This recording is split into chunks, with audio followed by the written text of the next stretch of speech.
Level up your hunting game and join the cause.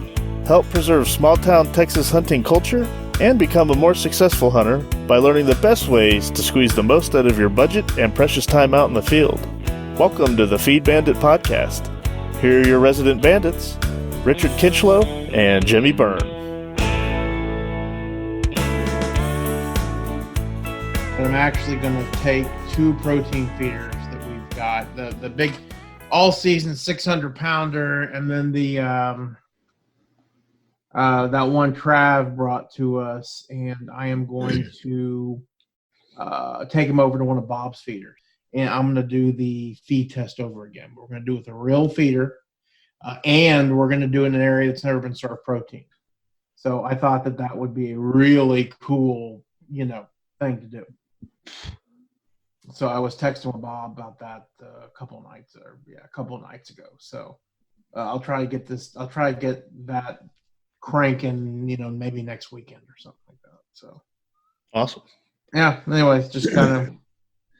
You shooting more deer?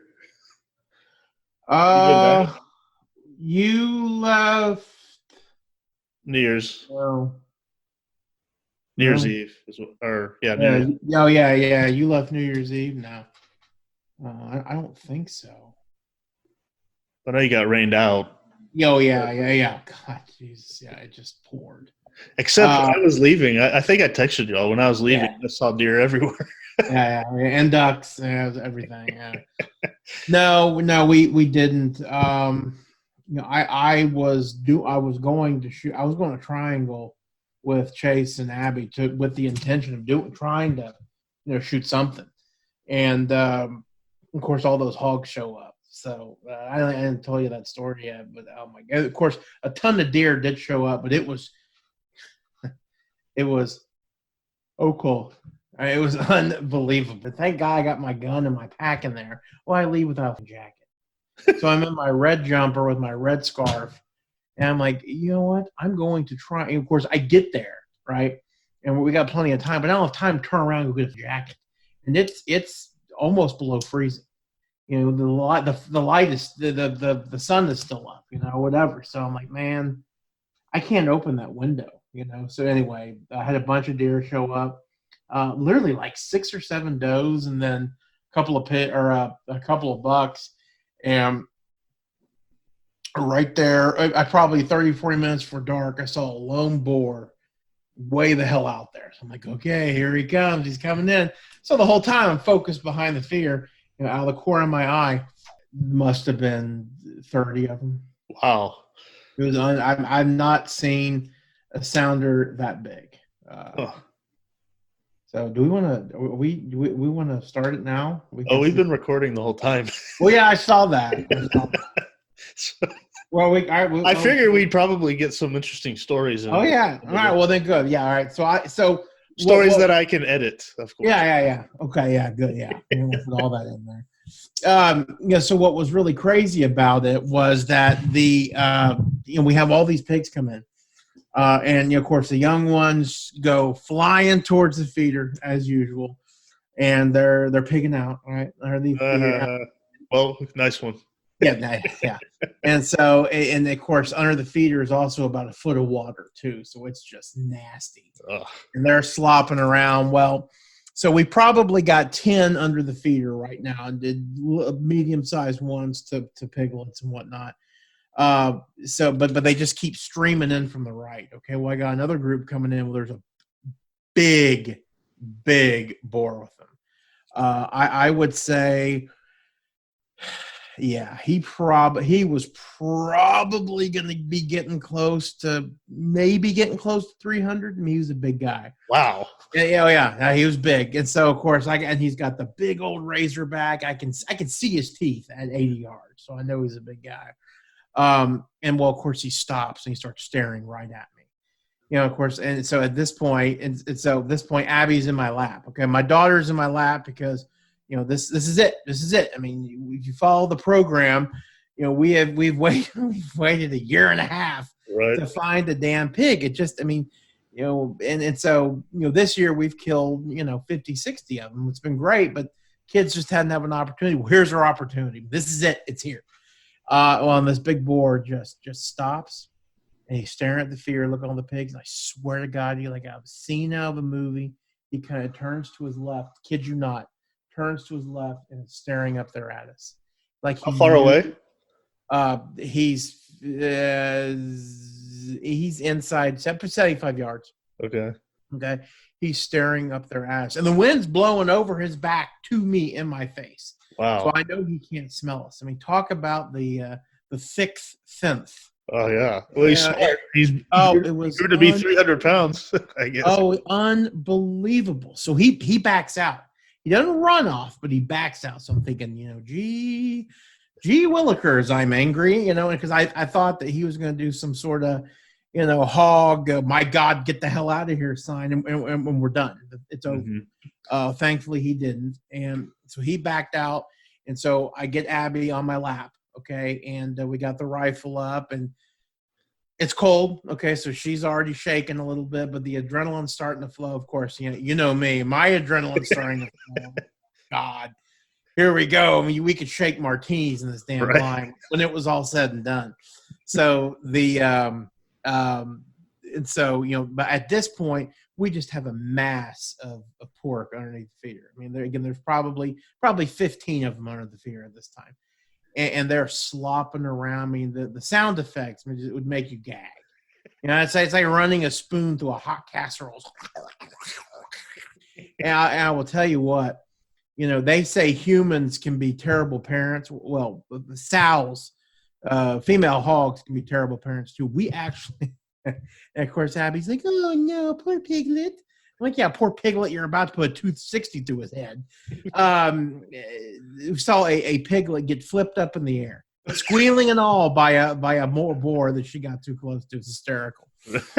So we got the gun out, and we're going through our progression. We're going through our steps, trying to work on our breathing and whatnot. And the blind was actually positioned perfectly well. Not the blind, but the inside this blind, we've got some shelves, So my daughter's on my lap. She's got her left hand on the barrel of the gun. She's got her right shoulder up against on one of the windowsills. So it's perfect. Yeah, I love that. That right arm. You got to keep that right arm straight. So she had it braced. It was real good. Although I thought that was your left arm. Yeah, that's true. Yeah. Look at the canal. You can see it. Anyway, the canal. More like a creek. So we're getting ready. Safety's still on, and here come more pigs. And more pigs. So when it was all said and done, probably had 25 to 30 of them down there. Wow.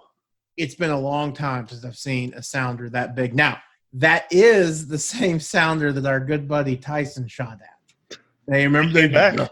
Wasted a whole clip on him. Sorry, pal. You wasted a lot of bullets on him. And I mean, who knows if I didn't see any were wounded. They were sure running fine. So, but that was the night before, right? Or no, that wasn't the night before. That was like a week before, so 2 weeks before. No, it was well before. Oh yeah, no, you're right. It wasn't that long. Yeah, okay. It wasn't that long ago. Same blind too, so they came right back. And of course they came from the northeast. They're bed up there in that thick, nasty cedar humanity that nobody wants to go into. So this is it. This is the moment of the truth. This is what we've been practicing for, and kind of back up. Abby had taken a couple of shots. We had made good use of our time at Rancho Bandito, after Christmas, doing some shooting. She was great. We started her out with the 22 mag again, just to get her back used to shooting. Then we put her on the 260. Little did she know that was not the 204, but now she's shooting the 260. She's good to go. So this is it. This is the moment of truth. All she's got to do is line one up and pull the trigger, and she started getting them and she had them. And then she just got really emotional. And I knew she was tired, okay, just from the whole week of, partying as a kid, right? Staying up late, getting up early with her friends, but she couldn't do it. That's a moment as a parent of a young hunter, especially an emotional one, a female. Not to say that young males don't get emotional too, okay? Oh, right? But in this case, and Abby, she couldn't do it. So that was a real good opportunity for me to say, hey, listen, baby, proud of you. You tried it. The great thing about pigs is they reproduce like rabbits constantly.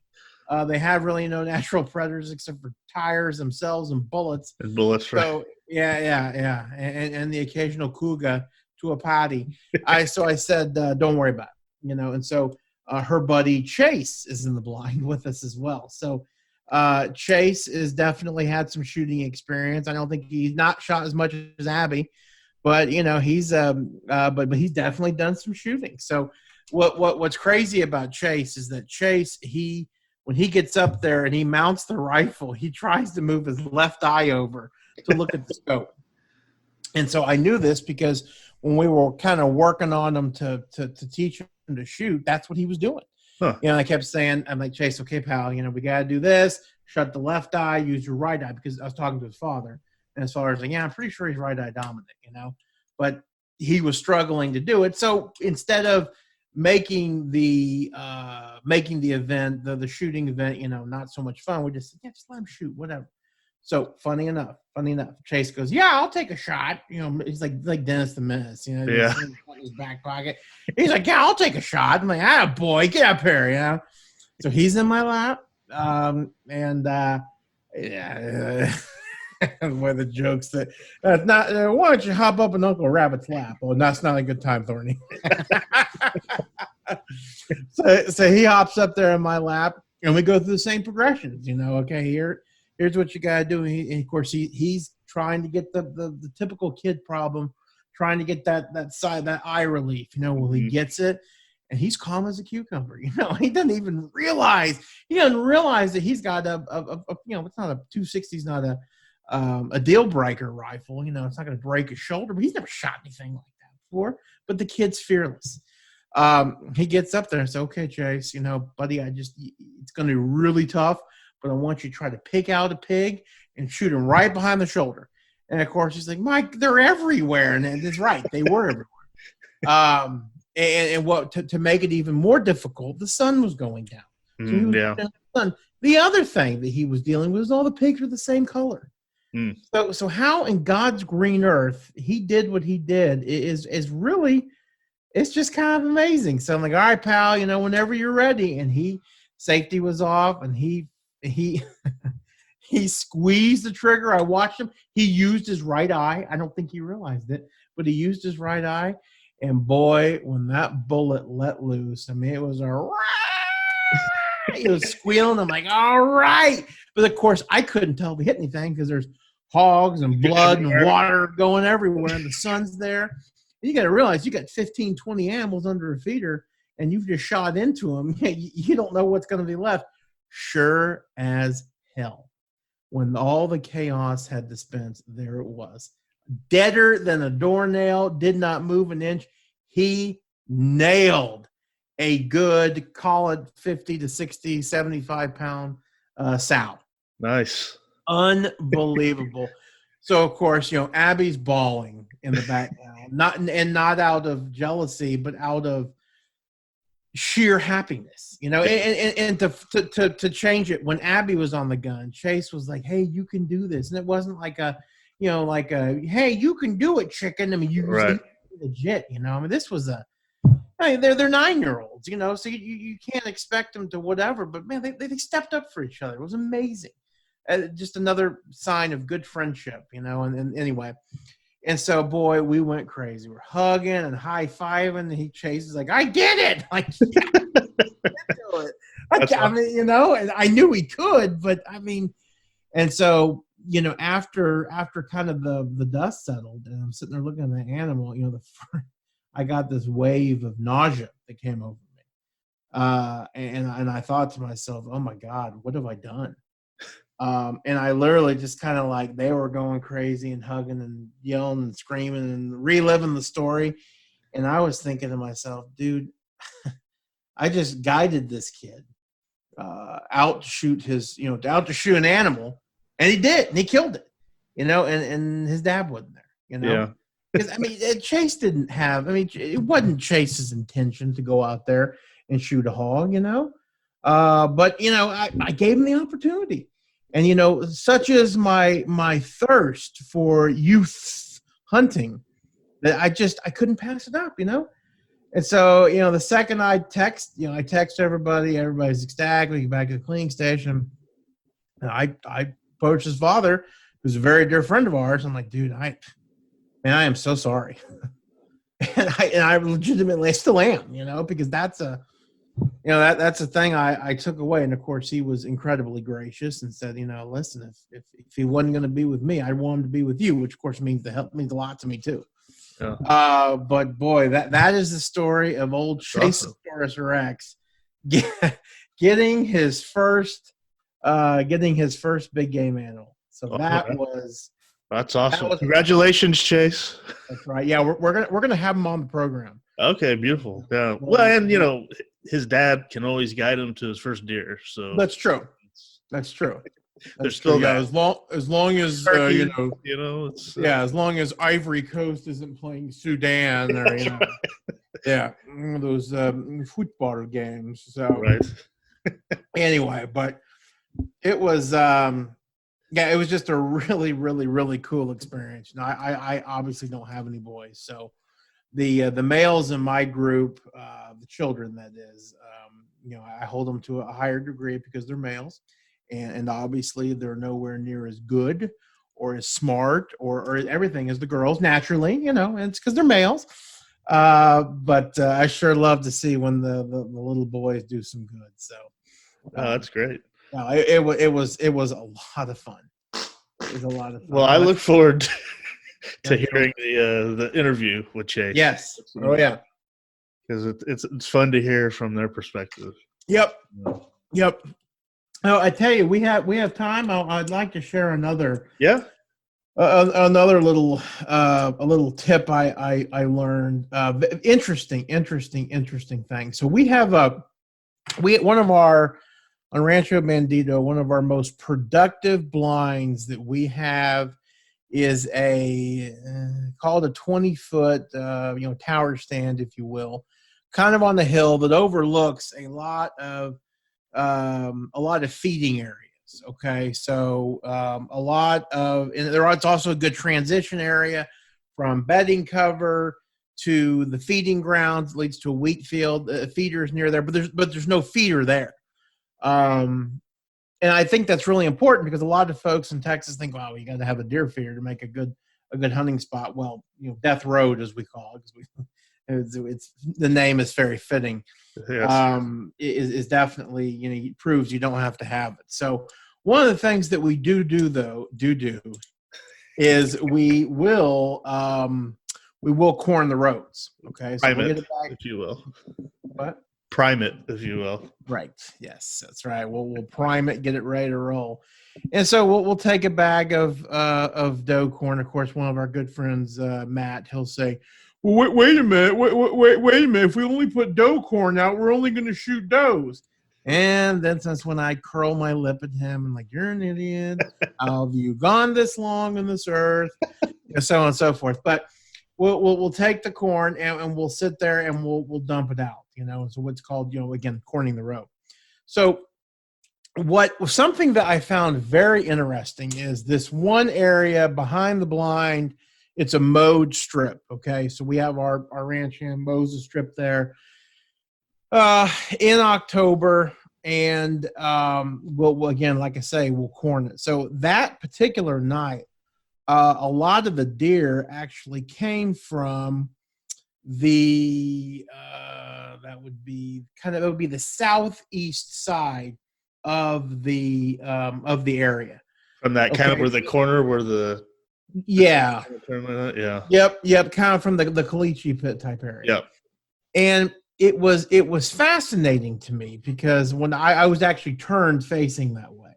I don't have told you that. So what was fascinating to me is, and the other thing is, it was a north wind. It was howling.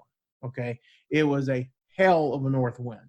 So it was funny to me that the deer just started approaching out of the kind of the tree line and we're coming into that corn. And it's something that I I never really, I guess, put a lot of thought to, but that was clear evidence to me that those deer were attracted by the scent of all of that corn. Whereas I don't know that you can really say that with like a traditional deer feeder. It's more like the sound, and just that being routine. But I think that that's proof, at least it is in my mind, that you can get out there and corn an area, like public hunting. On some public hunting grounds, you can corn. Or, if you're hunting a sendero or, an open something or another, you can throw out corn, and that within a couple of hours, you can have deer all over it.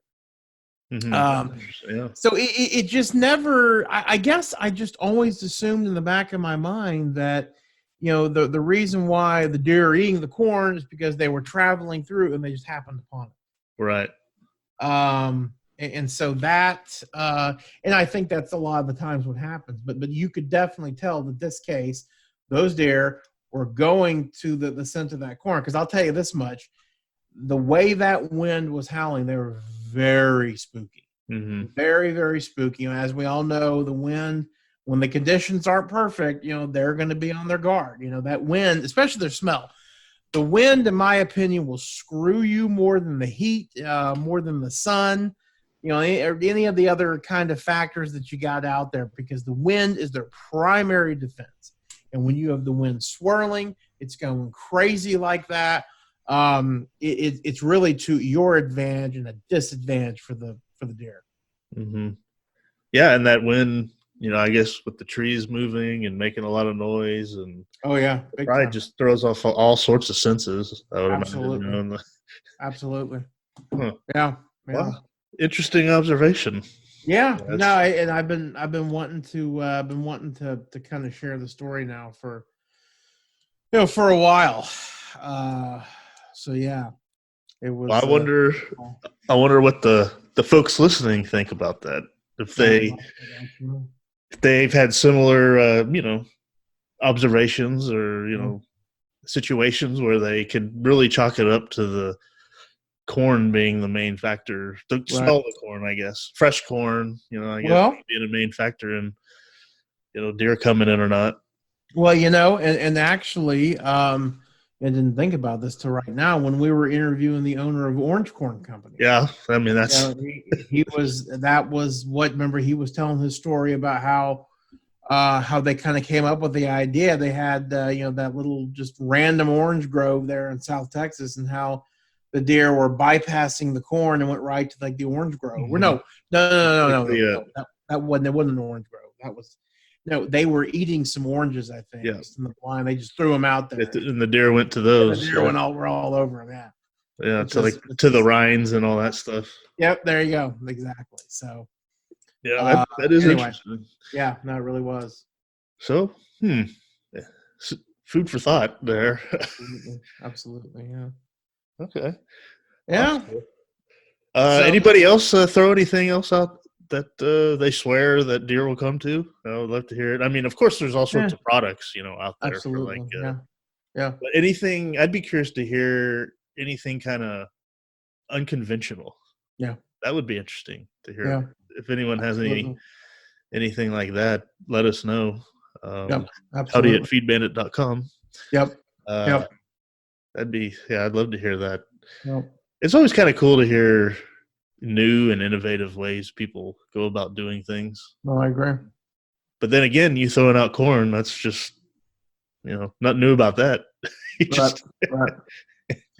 One thing I've always wanted to do, and I just hadn't gotten around to doing it, is I want to, I might Google it tonight while I'm lying in my bed before my 8 o'clock bedtime.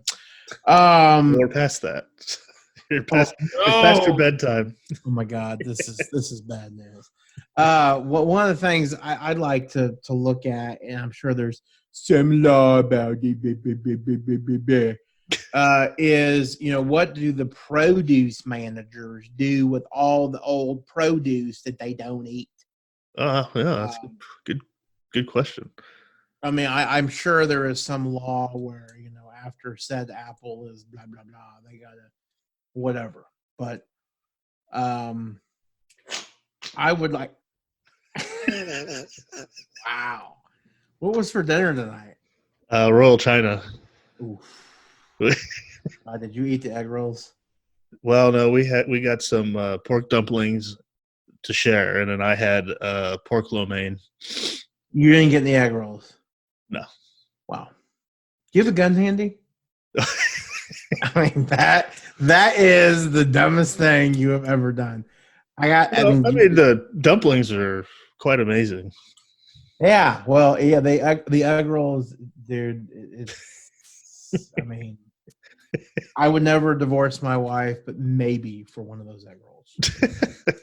She just kept like recreating herself, and I could just keep eating her. It was fantastic.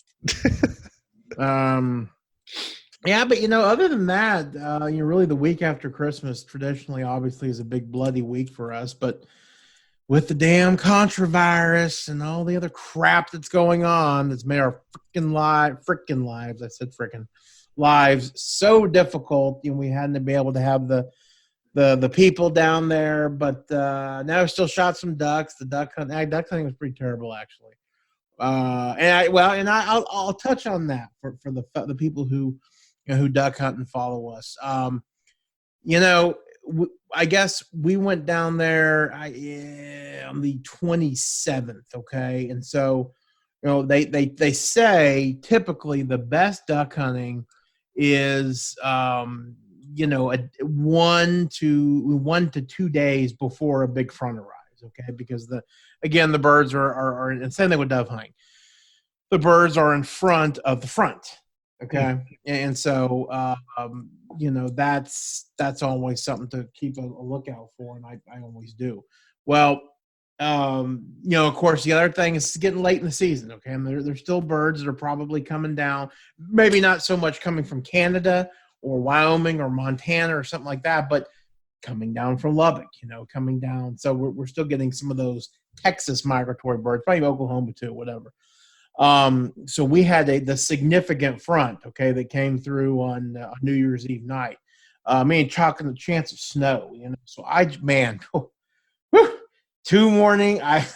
up 2 mornings, okay. And so I guess the 29th and the 30th and the 31st, thinking that I'd be able to make pillows with all the freaking duck feathers that I would have. Didn't even have a duck fly near me. And let me tell you. Oh, and the other thing is I had some new duck gear out there. Okay, Santa Claus brought me, I think it's called the butt juggler or something like that. It's a decoy that's made by Lucky Dog. I'm going to do a review on it because I freaking love it. It hasn't worked yet, but I love it. They say that the wing decoys, okay, like the mojos and whatnot, the birds are getting spooky to them, especially late season birds. Say don't put your mojos out there or your propeller things late in the season. Which this weekend when I go, I'm not doing it. But the jury's still out when it comes to the other decoys that sit in the water and move around. I don't think they'll ever get weary of those because it's kind of more natural, other than compared to the freestanding solid motion duck spinning thing. But anyways, I had all this new duck gear out there ready to rock and roll and nothing. And it was absolutely demoralizing. I could still to this day cannot figure it out. We had ducks in some other tanks. I just figured that we would have some birds and we didn't have it. And it's not as though we've had so much rain that all the tanks on the adjacent properties are just overflow with water. Mm-hmm. It was a real letdown. Now I will tell you this, and this is something I've been thinking about long and hard. I always tell everybody that you got a full moon, the migratory birds, they'll fly all night. I've actually, it's just so cool. A couple years ago, I actually saw, it was like a Texas Parks and Wildlife. I actually saw ducks in the moonlight. Wow. We were at Rancho Bandito. I drank a lot of whiskey. Promise you I saw it, though. Looked up there in this huge full moon, and I could see the ducks, and then they just kept going. It was hysterical. And so we had a full moon for that entire week. So I think that there is a high probability that with that front, they just said, we're out of here. And just kept going south. Yeah. So the ducks and the moon, that wasn't like a whiskey hallucination or anything. No, it was really cool. In fact, and this is me because I'm psycho. They were pintails too because I could hear them whistling. And of course, the next morning I'm like, "Here we go, baby, pintails!" Woo! And I didn't think I got up because I was too hungover. But it was fun, you know. And of course, when I did get up, like 8:30, I'm like, "I see pintails." Right. Well, don't give up on that new decoy. I mean, decoys can't call birds that aren't there, I guess, right? So, seriously.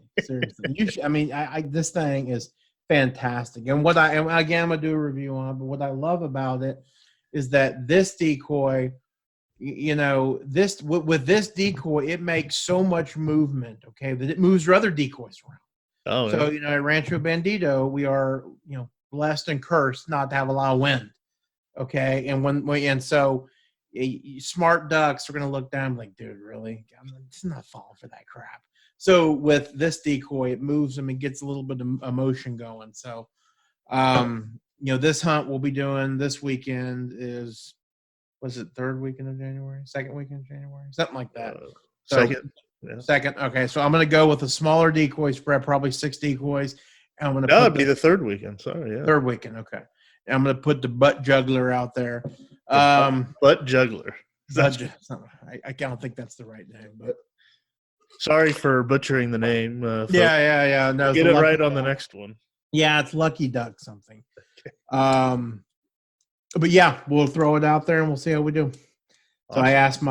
If you've followed the program, you'll hear me, ask my dad for the duck report. So he's down there right now.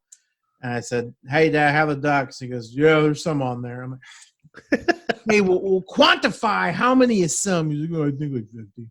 I'm like, "That's great. Where are they?"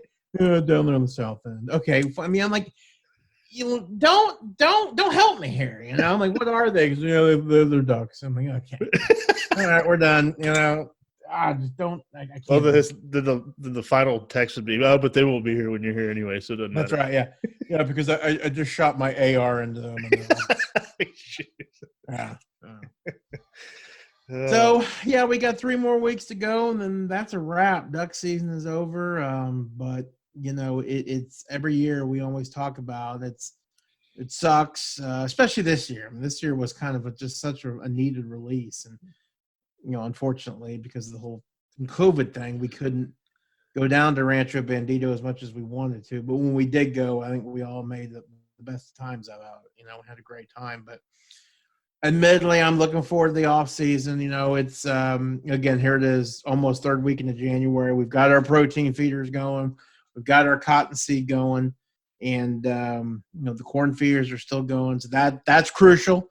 You know, if you're starting a new protein feeding, supplemental feeding program for deer, you need to pause us right now and go out there and get you the gear that you need and get the supplemental feed going, because this is the time they need it for sure. You know, talking to my father, we had over 5 inches of snow. You know, the hill country got a lot of snow. Of course, Dallas didn't. And well, it did, but it just didn't stick. I mean, yeah. Well, I mean, what they got real. I mean, like real snow. Yeah.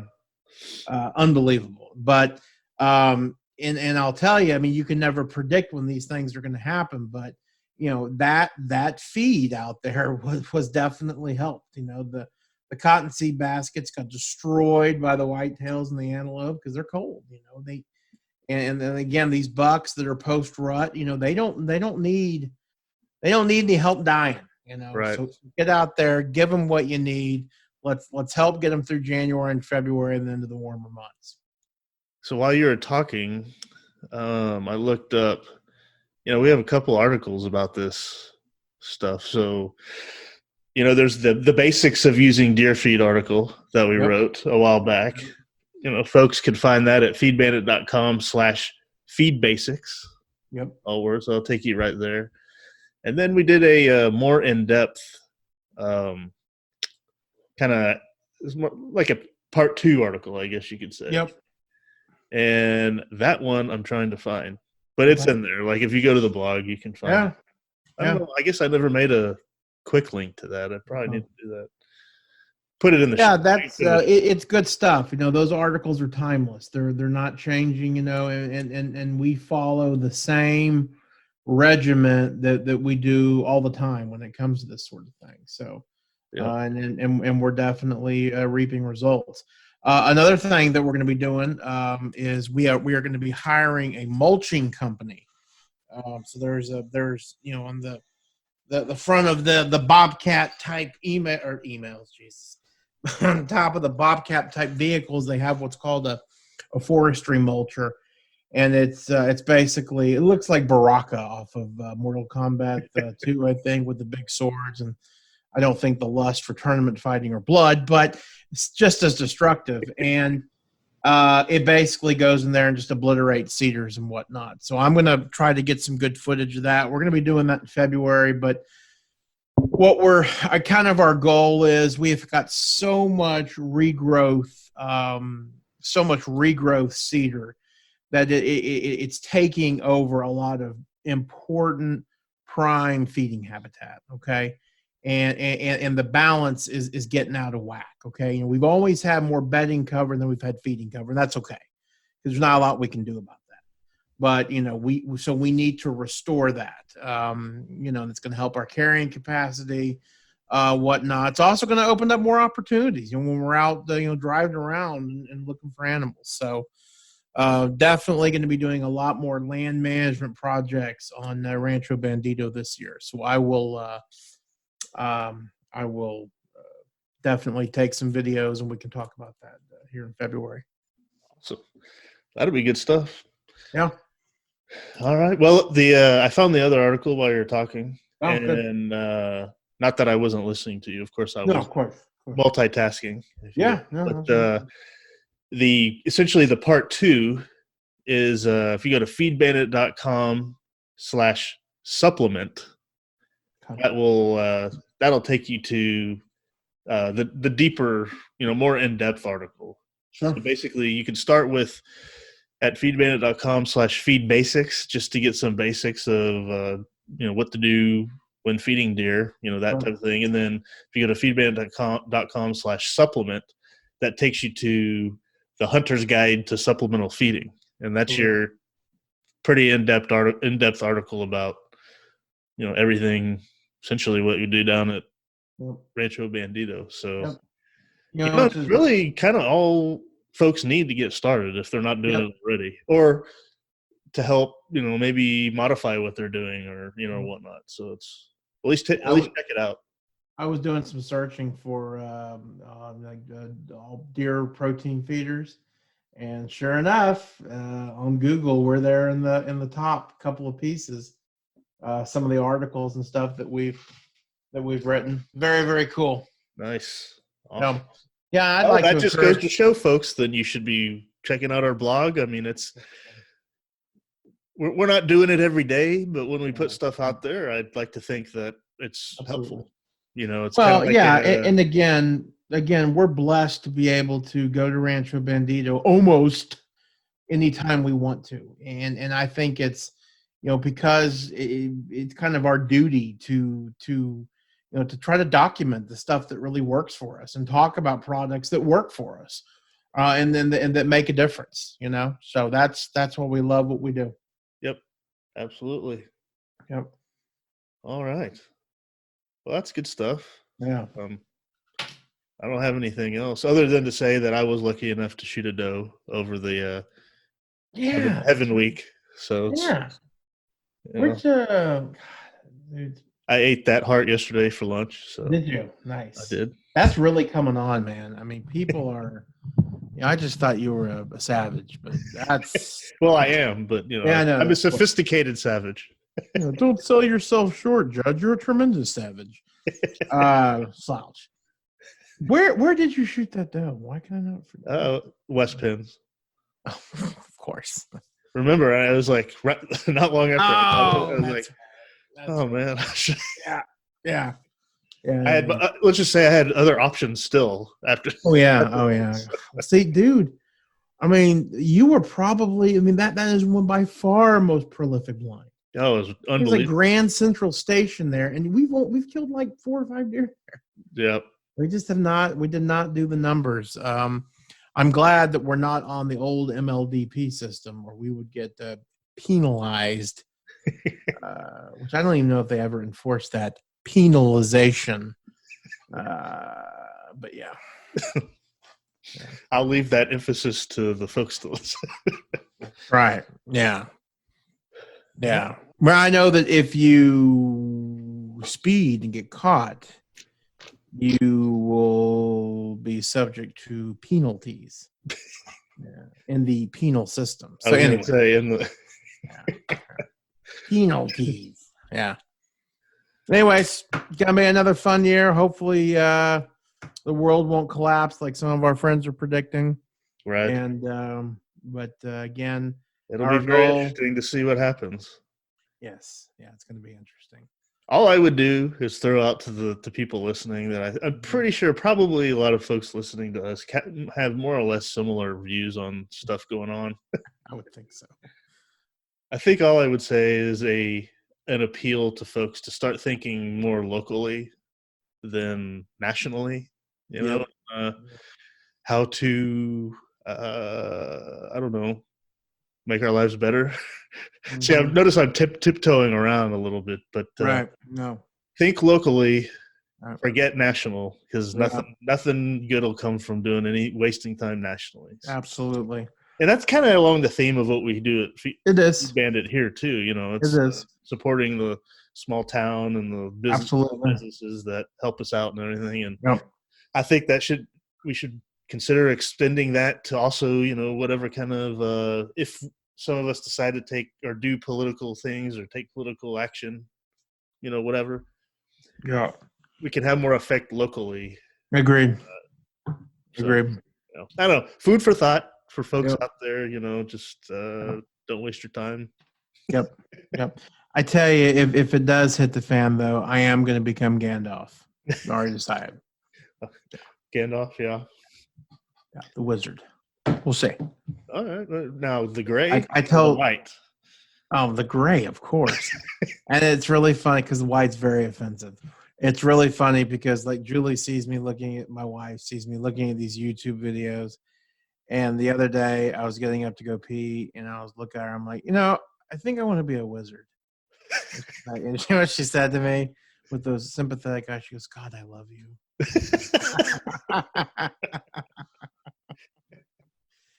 I was in one of my little trances, like, I really don't want to be in this lifetime. I would love to be in Middle Earth. So, yeah, we can ask our buddy Illini. He loves that movie. Well, you know, if you practice hard enough, maybe you could get there. Yes. Oh, you know how many times I've Googled wizard? And, of course, they'll come up with the grand wizard. Like, no, not that one. You know, I'm like, were there wizards in the Dark Age? Click. And, you know, the answers I get at Google is like, no, you're a dork. Yes, they lived with unicorns and dragons. On Care Bear Mountain, Diamond Forest. Yeah. All right. Well, it's past my bedtime. Yeah, I think folks are probably getting tired of us. So with that, everybody, have a good one. Peace. Peace.